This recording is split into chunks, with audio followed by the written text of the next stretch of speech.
আসসালামু আলাইকুম, আমি মোহাম্মদ শহীদুল ইসলাম, MBBS 4th ইয়ার, শহীদ সোহরাওয়ার্দী মেডিকেল কলেজ।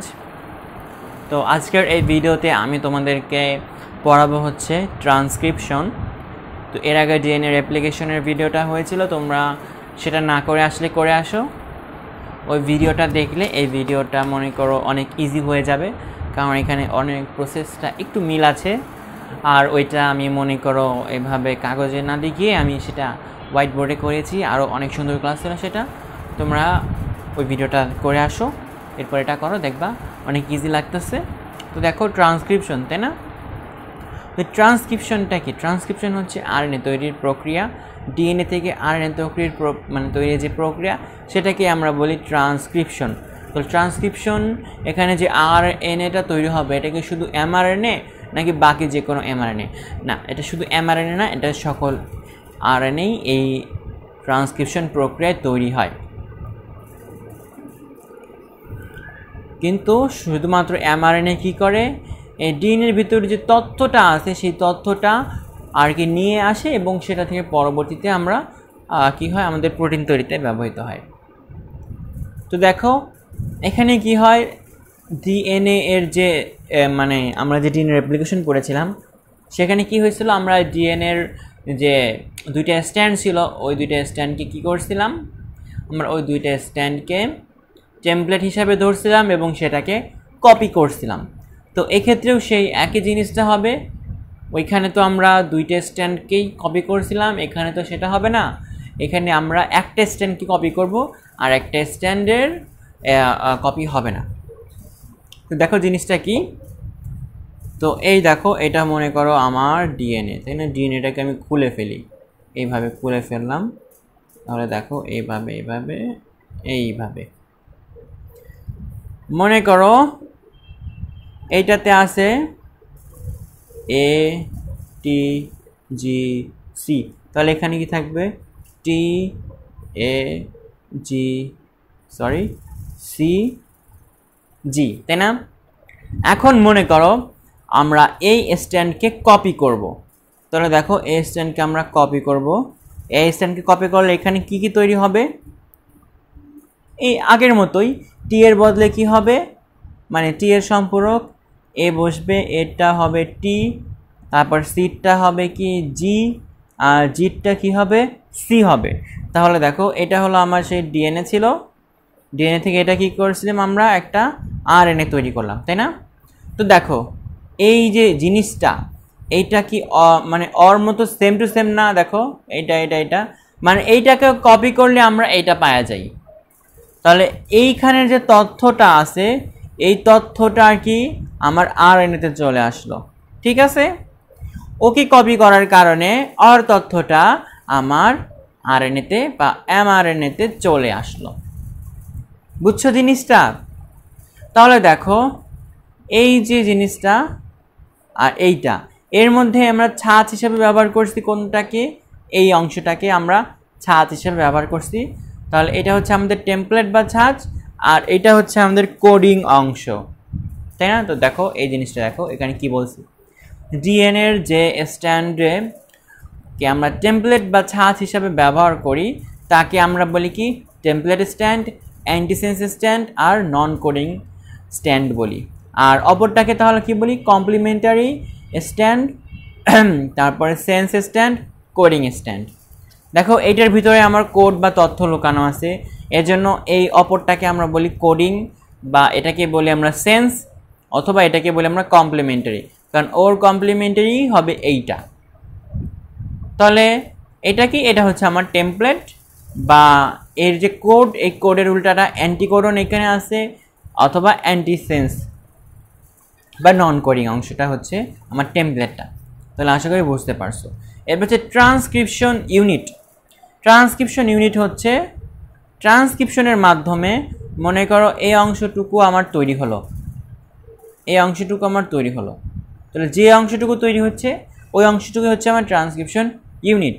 ট্রান্সক্রিপশনের মাধ্যমে জিনের যে অংশটুকু এমআরএনএতে পরিণত হয়, সেই অংশটুকুই হলো ট্রান্সক্রিপশন ইউনিট। মনে করো এইটা আর কি পরিণত হয়েছে আমার ইয়েতে, তাহলে এই অংশটুকুই কি, ট্রান্সক্রিপশন ইউনিট। তাহলে আমার কি কি প্রয়োজন এটা জিনিসটা করতে আমাদের দেখো সে আগের মতো ডিএনএ রেপ্লিকেশনের মতোই এখানেও আমাদের কিছু জিনিস প্রয়োজন, যেমন ডিএনএ ছাঁচ দরকার যেটাকে আমরা কপি করব, তারপর আমার কিছু এনজাইম দরকার আরএনএ পলিমারেজ এনজাইম যেমন 1, 2, 3 এগুলো দরকার, তারপর রাইবো নিউক্লিওটাইড ট্রাইফসফেটগুলো আমাদের দরকার যেমন এটিপি, জিটিপি, সিটিপি, ইউটিপি দরকার, কারণ এগুলোই আমার কি হবে একটার সাথে আরেকটা জোড়া বেঁধে একটা আরএনএ তৈরি করবে।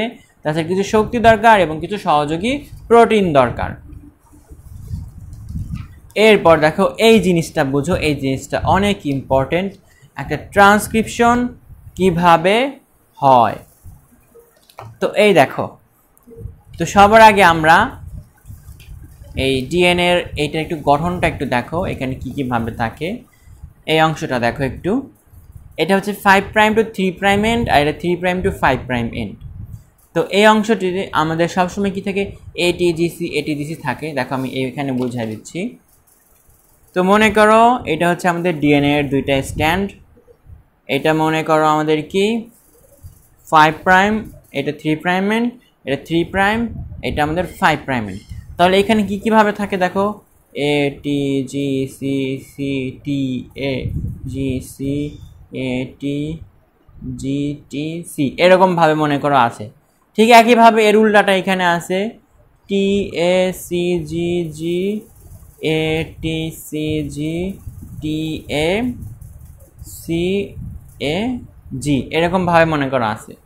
তাহলে মনে করো আমার এই অংশটাতে কি আছে, আমার তথ্য লুকানো আছে, এই অংশটাতে আমার তথ্য লুকানো আছে।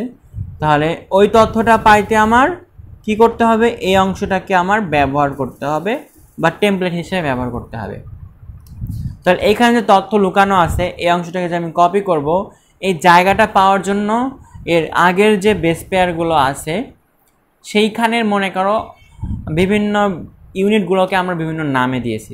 যেমন মনে করো এই যে টিএ, এই যে তথ্যগুলো বা এই যে সিকোয়েন্সগুলো, এর পূর্ববর্তী যে সিকোয়েন্স এগুলোকে কি কি বলে একটু শিখে রাখতে হবে। দেখো এর পূর্ববর্তী মনে করো যে এই যে সিকোয়েন্সগুলো আছে জি সি টি এ এরকম 25টা মিলে মনে করো যে জিনিসটা তৈরি হয় এটাকে বলি আমরা টাটা বক্স বলি। তারপরে অংশগুলোকে আমরা কি বলি, জিসি বক্স বলি। এরপরের যে অংশ সেগুলোকে আমরা বলি ক্যাট বক্স বলি। ঠিক আছে, টাটা বক্স বলি এই যেখানে তথ্য আছে তার আগের 25টাকে, তারপরে তার আগেরগুলোকে বলি জিসি বক্স, তার আগেরগুলোকে বলি ক্যাট বক্স। তাহলে এই নামগুলো আমাদের জানতে হবে কোনটাকে কি বলে। তাহলে এগুলো জানার সুবিধা কি হবে, যখন আমি কাজটা শুরু করব এভাবে কোথায় তথ্য আছে আমার তো সেটা বের করতে হবে। এখানে স্ক্যান করতে করতে করতে করতে আসবো, যেখানে টাটা বক্স পাবো, তারপর এখানে যে প্রথম জিনিসটা পাবো, তার বুঝতে হবে যে না এখানে আমার আর কি ট্রান্সক্রিপশন শুরু করতে হবে। তো দেখো এই অংশটা বুঝাইলাম আর কি এখানে কি কি আছে।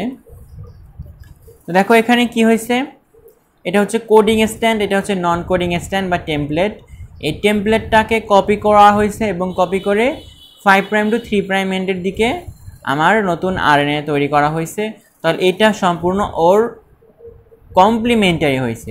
এখানে শুধু একটা চেঞ্জ হয়েছে, দেখো এখানে টি আছে, এখানে এ মানে ইউ আছে, তাছাড়া এ সি জি এগুলো এ সি জি সবই আছে। এখানে চেঞ্জ কেন হয়েছে, কারণ আরএনএ তো আর থাইমিন থাকতে পারে না, আরএনএ ইউরাসিল আসে সেজন্য। তাহলে দেখো এখানে কি হয়, সবার আগে আরএনএ পলিমারেজ যে এনজাইমটা আছে এই এনজাইমটা সবার আগে কি হয়, প্রোমোটারে যুক্ত হয়।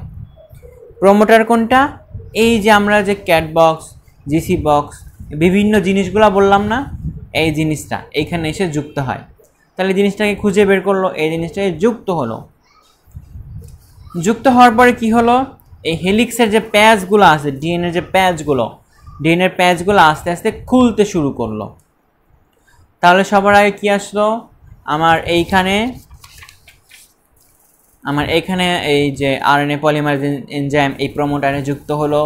তারপর এখানে প্যাচগুলো ডিএনএর প্যাচগুলোকে খুললো, প্যাচগুলো খোলার পরে কি হবে দেখো, এখন এইখানে নতুন নতুন এটি যেটি ওগুলো আর কি যুক্ত হবে। তো তো দেখো প্রকৃত কোষের প্রোমোটারের মূল বস্তু হলো টাটা বক্স এবং আদি কোষের টাটা বক্সের পরিবর্তে থাকে কি টাটা অ্যাড বক্স বা টাটা অ্যাড থাকে। আর এখানে কোনো প্রাইমারের দরকার হয় না, কিন্তু ডিএনএ রেপ্লিকেশন আমাদের প্রাইমারের দরকার হয়েছিল। তাহলে এখন দেখো এখানে বর্ধিতকরণ কিভাবে হবে। RNA polymerase enzyme complementary nucleotide একটার পর একটা যুক্ত করবে এবং এমআরএনএ-কে বৃদ্ধি করবে। এই যে মনে করো এখানে আরএনএ পলিমারেজ এনজাইমটা আসলো, আইসা টি এর উল্টা ইউ, এর উল্টা এ, মানে সরি এই যে এর উল্টা ইউ, টি এর উল্টা বা কমপ্লিমেন্টারি এ, জি এরটা সি, সি এরটা জি, এইভাবে একটার সাথে একটা যুক্ত করে করে আর কি 5 প্রাইম থেকে 3 প্রাইম এন্ডে আর কি বড় হতে থাকলো।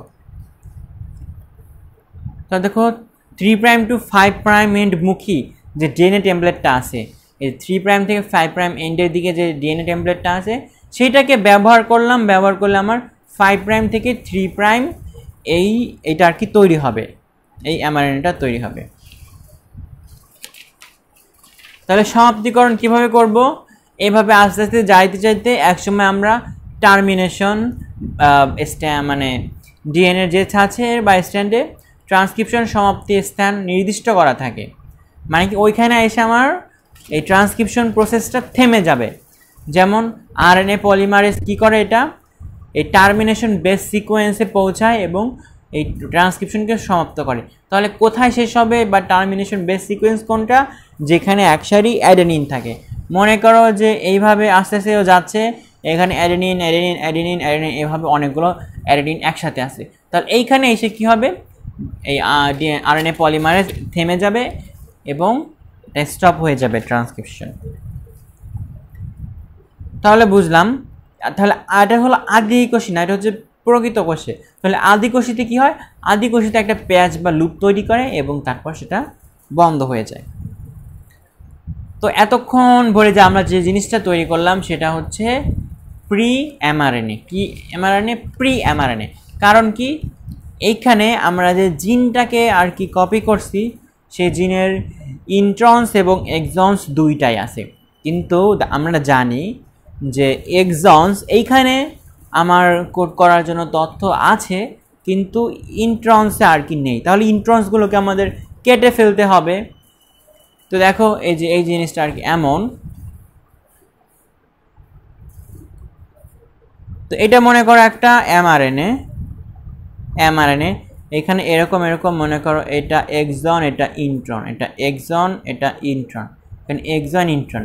তাহলে আমরা জানি এই ইন্ট্রন্স এই অংশটুকুতে বা এই বেস পেয়ার সিকোয়েন্সে এইখানে নো ইনফো বা এখানে কোনো তথ্য নেই। তাহলে এটাকে রেখে লাভ নাই, এগুলোকে কেটে ফেলতে হবে। কেটে ফেলে শুধু আমার এক্সনগুলোকে রাখতে হবে। বুঝছো? এক্সনকে রাখতে হবে, কারণ এক্সন থেকে আমি পরবর্তীতে প্রোটিন তৈরি করার জন্য তথ্যগুলো পাবো। তো এই যে প্রক্রিয়া, এটা হচ্ছে প্রি এমআরএনএ থেকে আর কি এমআরএনএ তৈরি করা। তো কীভাবে হয় দেখো, এই যে আমার এমআরএনএটা তৈরি হয়েছে না, এই এমআরএনএ তা কোথায় আছে? নিউক্লিয়াসে আছে। একে সাইটোপ্লাজমে আসতে হবে। এই সাইটোপ্লাজমে আসার সময় কি হয় জানো? অনেক এনজাইম একে আর কি নষ্ট করে ফেলতে পারে। এজন্য কি হয় দেখো, এইটা যেন নষ্ট না হয় এজন্য এই এমআরএনএতে কিছু পরিমার্জন করা দরকার। মনে করো এইটা আমার হচ্ছে সেই এমআরএনএ, এটা হচ্ছে আমার এমআরএনএ, এটা হচ্ছে আমার 3 প্রাইম এন্ড ধরি, আর এটা ধরি আমার 5 প্রাইম এন্ড। তাহলে কি হয় দেখো, এই যে 3 প্রাইম এন্ড, তাই না, এই 3 প্রাইম এন্ডে আমার কি হয়, এডেনিন এগুলো যুক্ত হয়ে যায়। 3 প্রাইম এন্ডে টেইলিং হয়। 50 থেকে 150টা অ্যাডেনিন নিউক্লিওটাইডের একটি চেন প্রি এমআরএনএর 3 নম্বর প্রান্তে যুক্ত হয়। এই চেনকে বলা হয় পলি এ টেইল। এই পলি এ টেইল এটা কি করে, পলিমারেজ এনজাইমের সাহায্যে তৈরি হয়। এটা তৈরি হলে লাভটা কি হবে, যখন এটা নিউক্লিয়াস থেকে সাইটোপ্লাজমে আসবে তখন বিভিন্ন এনজাইম এই এমআরএনএকে ভাঙতে পারবে না। তাহলে 5 প্রাইম এন্ড খালি রয়ে গেল না। এখানেও কি হয় দেখো, এখানে 7টা জি যুক্ত হয়, জি জি জি জি জি জি জি, এরকম 7টা গুয়ানিন যুক্ত হয়। একে বলা হয় 5 প্রাইম ক্যাপিং। 5 প্রাইম অংশে একটা ক্যাপ যুক্ত হলো। তাহলে দেখো আমি কি পাইলাম, একটা টেইলিং পাইলাম, একটা ক্যাপিং পাইলাম। তাহলে জিনিসটা কি হলো, আমার এই এমআরএনএটা নিউক্লিয়াস থেকে এখন সুন্দর করে সাইটোপ্লাজমে চলে আসলো। কি হলো, এই যে নিউক্লিয়াসের ভিতর থেকে আমার এই সাইটোপ্লাজমে চলে আসলো, কিন্তু এখনও কি আছে, সেই এক্সন ইন্ট্রন সেগুলো আছে। এরপরে কি করবে, পরিমার্জন 3 বা 3 নাম্বার স্টেপে এমআরএনএ স্প্লাইসিং হবে বা জিন স্প্লাইসিং হবে। এখানে এমআরএনএ থেকে ইন্ট্রনস তথা নন কোডিং অঞ্চল কেটে বাদ দেওয়া হবে। তখন কি হবে, এটা থেকে শুধু এক্সন এইভাবে আর কি কোডগুলো তৈরি হয়ে থাকবে। সমস্ত এক্সন অংশকে নিয়ে তখন কি হয়, একসাথে একটা এমআরএনএ তৈরি হয়। এই স্প্লাইসিং হয় কিসের মাধ্যমে, স্প্লাইসোসোমের মাধ্যমে। স্প্লাইসোসোম কি দ্বারা তৈরি হয়, এইখানে মেইনলি তৈরি থাকে প্রি এমআরএনএর সাথে কিছু স্মল রাইবোনিউক্লিয়ার প্রোটিন এগুলো আর কি যুক্ত হয়ে। তাহলে যে স্প্লাইসিং করলাম, তাহলে এখন আরেকটা জিনিস আমরা শিখবো, সেটা হচ্ছে অল্টারনেটিভ স্প্লাইসিং। কি হয়, প্রি এমআরএনএর যে স্প্লাইসিং এগুলো হওয়ার পর যে এক্সনগুলো বাকি থাকে সেগুলোকে বিভিন্ন রিকম্বিনেশনে আমরা সাজাতে পারি। এই বিভিন্ন রিকম্বিনেশনে সাজিয়ে বিভিন্ন এমআরএনএ তৈরি করব, এই জিনিসটাকে বলা হয় অল্টারনেটিভ স্প্লাইসিং। তাহলে এখানে কি হবে, যে পর্যায়ে এক্সনগুলো সাজানো ছিল আমরা একটু চেঞ্জ করে দিলাম, তাহলে এখানে বিভিন্ন প্রকার বা প্রকরণ এবং বৈচিত্র্যময় প্রোটিন এগুলো তৈরি হবে অল্টারনেটিভ স্প্লাইসিংয়ের মাধ্যমে। দেখো কিছু এমসিকিউ, প্রকৃত কোষী জিনে কমপক্ষে একটি ইন্ট্রন থাকে, কতক জিনে 60টি ইন্ট্রনস পর্যন্ত থাকে। মোট প্রি এমআরএনএর 3/4 অংশটাই কি অল্টারনেটিভ স্প্লাইসিংয়ে হয়ে থাকে। মানবদেহে প্রায় 20,000 জিন থেকে প্রায় 1 লক্ষ প্রোটিন তৈরি হয়। এগুলো হচ্ছে মেনলি এমসিকিউর জন্য, তোমরা কয়েকবার পড়বা, আশা করি বুঝতে পারবা। তাহলে সব কিছু করা হলো, এখন আমার কি দরকার, চূড়ান্ত যে এমআরএনএটা তৈরি হলো আমার নিউক্লিয়াসের ভিতরে, সেটাকে আমার আর কি নিউক্লিয়াস থেকে বের করব। তাহলে পুরো প্রসেসটা দেখো, প্রি এমআরএনএ তৈরি হওয়া একটা ডিএনএ থেকে, তারপর সেখানে কিছু পরিমার্জন হবে, ক্যাপিং হবে, 5 প্রাইম টেইলিং হবে এবং স্প্লাইসিং হবে। এগুলো সব করলে কি হবে, একটা ফাইনাল বা চূড়ান্ত এমআরএনএ তৈরি হলো। এরপর সেই চূড়ান্ত এমআরএনএ যে নিউক্লিয়ার পোরগুলো বা রন্ধ্রগুলো আছে, সেই রন্ধ্রগুলো দিয়ে সাইটোপ্লাজমে চলে আসে এবং এরপর এটা এর মেইন যে ফাংশন সেই কাজটা করে। এর মেইন ফাংশনটা কি, প্রোটিন তৈরি করা ট্রান্সলেশন প্রক্রিয়ায়। এরপর দেখো আমরা একটু রিভার্স ট্রান্সক্রিপশনটা একটু শিখি। রিভার্স ট্রান্সক্রিপশন কি, ট্রান্সক্রিপশনের বিপরীত। এখানে কি হয়, আমরা যে ডিএনএ থেকে আরএনএ শিখছি সেটা হচ্ছে ট্রান্সক্রিপশন। তাহলে রিভার্সটা হবে আরএনএ থেকে আমার ডিএনএ তৈরি হবে, আরএনএ থেকে ডিএনএ তৈরি হবে, এটা হচ্ছে রিভার্স ট্রান্সক্রিপশন। রিভার্স ট্রান্সক্রিপশনে কি হয়, আরএনএ থেকে ডিএনএ তৈরি হয় এবং এক্ষেত্রে একটা এনজাইম দরকার হয়। সেই এনজাইমটা হচ্ছে reverse transcriptase enzyme. Reverse transcriptase enzyme যদি থাকে তাহলে আর কি এই আরএনএ থেকে ডিএনএ পসিবল। এটা আমাদের বিভিন্ন ভাইরাসের ভেতরে থাকে। যেসব ভাইরাসের ভেতরে এই রিভার্স ট্রান্সক্রিপ্টেজ এনজাইম থাকে এবং আরএনএ থেকে ডিএনএ তৈরি করতে পারে, সেসব ভাইরাসকে বলা হয় রেট্রোভাইরাস। এক্সাম্পল কী আছে, HIV ভাইরাস, করোনা ভাইরাস ইত্যাদি। তাহলে করোনা ভাইরাস, এটা রোগটা আমরা কীভাবে নির্ণয় করি, দেখো যে আরএনএটা থাকে ওর ভিতরে, সেটাকে ডিএনএ বানায় পিসিআর করে দেখি যে পজিটিভ নাকি নেগেটিভ করোনা। তো দেখো সম্পূর্ণ প্রসেসটা দেখো, ভাইরাস থেকে আমরা আরএনএটা নেই, আরএনএকে রিভার্স ট্রান্সক্রিপ্টেজ এনজাইমের মাধ্যমে ডিএনএর সিঙ্গেল স্ট্যান্ড বানাই, এই সিঙ্গেল স্ট্যান্ডকে আবার রিভার্স ট্রান্সক্রিপ্টেজ এনজাইমের মাধ্যমে ডাবল স্ট্যান্ডার্ড ডিএনএ বানাই, সেখান থেকে ইন্টিগ্রেজের মাধ্যমে আমরা একটা পোষকের জিনোমে এটা ইন্টার করি। তাহলে কি হবে, ভাইরাল ডিএনএ তৈরি হবে, সেই ভাইরাল ডিএনএ থেকে পরবর্তীতে আবার ভাইরাল আরএনএ তৈরি হতে পারে। তো এই জিনিসটা হচ্ছে রিভার্স ট্রান্সক্রিপ্টেজ। ইকোলাই ব্যাকটেরিয়াতে একটি জিন থেকে প্রায় 1000 নিউক্লিওটাইড বিশিষ্ট একটি এমআরএনএ ট্রান্সক্রিপ্ট হতে সময় লাগে মাত্র 1 second. Very very important for MCQ. Reverse transcriptase এ পর্যন্তই। এরপর দেখো ট্রান্সক্রিপশন ইউনিট, যেটা আগেই বলছিলাম যে ডিএনএর বা জিনোমের যে অংশটুকু আমার আরএনএতে বা এমআরএনএতে ট্রান্সক্রিপ্ট হয় সেটাকে বলা হয় কি ট্রান্সক্রিপশন ইউনিট। এবার দেখো এই ট্রান্সক্রিপ্টকে আবার দুই ভাগে ভাগ করা যায়, একটা হচ্ছে মনোসিস্ট্রনিক ট্রান্সক্রিপ্ট আর পলিসিস্ট্রনিক ট্রান্সক্রিপ্ট। আমরা জানি সিস্ট্রন হচ্ছে জিনের কার্যকরী একক। জিনের কার্যকরী একক কি? সিস্ট্রন। মনোসিস্ট্রন কি? তাহলে একটা কার্যকরী একক থাকবে। প্রকৃতপক্ষে একটা জিন থেকে একটা এমআরএনএ তৈরি হয় বা একটা প্রোটিন তৈরি হয়, মানে একটা জিনের কার্যকরী অংশ থেকে একটা প্রোটিন তৈরি হলো, এই জন্য এটাকে বলে মনোসিস্ট্রনিক। আর যদি একটা জিন থেকে একাধিক প্রোটিন তৈরি হয় সেটা হচ্ছে কি পলিসিস্ট্রনিক। এখানে একটা জিন থেকে সবার আগে একটা রেসিপি তৈরি হয়, সেই একটা রেসিপি থেকে একাধিক প্রোটিন তৈরি হয়। So this is it. এটা হচ্ছে আমার কি, এটা হচ্ছে ট্রান্সক্রিপশন প্রক্রিয়া। ট্রান্সক্রিপশন প্রক্রিয়া এ পর্যন্তই, আশা করি বুঝতে পারছো।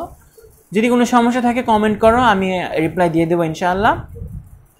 আর নেক্সটে তোমরা কি বিষয় নিয়ে ভিডিও চাও সেটা আমাকে বলো, আমি সেসব বিষয় নিয়ে ভিডিও করব। তো নেক্সট ভিডিওতে দেখা হচ্ছে। নেক্সট ভিডিওটা হবে ট্রান্সলেশনের উপরে, যে মানে এমআরএনএ থেকে আমরা প্রোটিন তৈরি করব। তো নেক্সট ভিডিওতে তোমাদের সাথে দেখা হচ্ছে আবার। আজ এ পর্যন্তই। আসসালামু আলাইকুম।